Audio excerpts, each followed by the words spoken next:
നവകേരള സദസ്സുമായി ബന്ധപ്പെട്ട ഒരേ വിഷയത്തിൽ റവന്യൂ മന്ത്രി കെ രാജൻ ഉയർത്തിയ രണ്ട് നിലപാടുകളാണ് ഇപ്പോൾ ശ്രദ്ധേയമാകുന്നത്. നവകേരള യാത്ര പരാതി പരിഹരിക്കാനല്ലെന്ന് പറഞ്ഞ അതേ മന്ത്രി പരാതി ഉണ്ടെന്നും അത് പരിഹരിക്കുമെന്നും പറയുന്നു. റവന്യൂ വകുപ്പിന് കീഴിൽ മാത്രം 1,26,991 പരാതികൾ ലഭിച്ചതായാണ് കണക്കുകൾ സൂചിപ്പിക്കുന്നത്.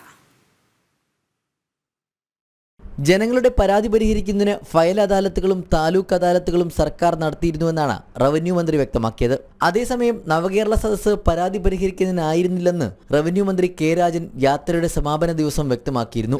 ശരിക്കും ഒരു പരാതി പരിഹരിക്കുന്നതിന് വേണ്ടിയിട്ട് തന്നെയാണ്. അല്ല പരാതി പരിഹരിക്കാൻ വേണ്ടിയുള്ള യാത്രയല്ല. പരാതി എത്രയോ ഘട്ടങ്ങളായി പരിഹരിക്കുന്നു.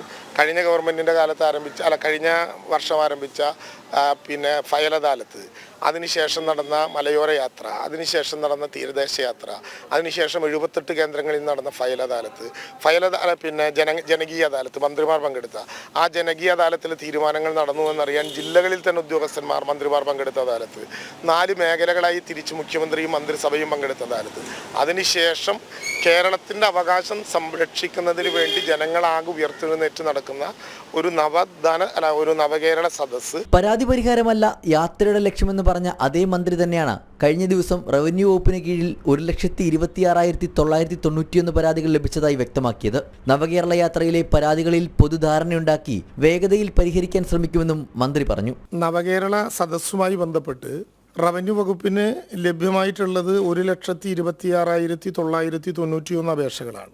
ആ അപേക്ഷകളിൽ ഒരു പൊതു ധാരണയുണ്ടാക്കി വേഗതയിൽ പരിഹരിക്കാനുള്ള ശ്രമം നടത്തുക.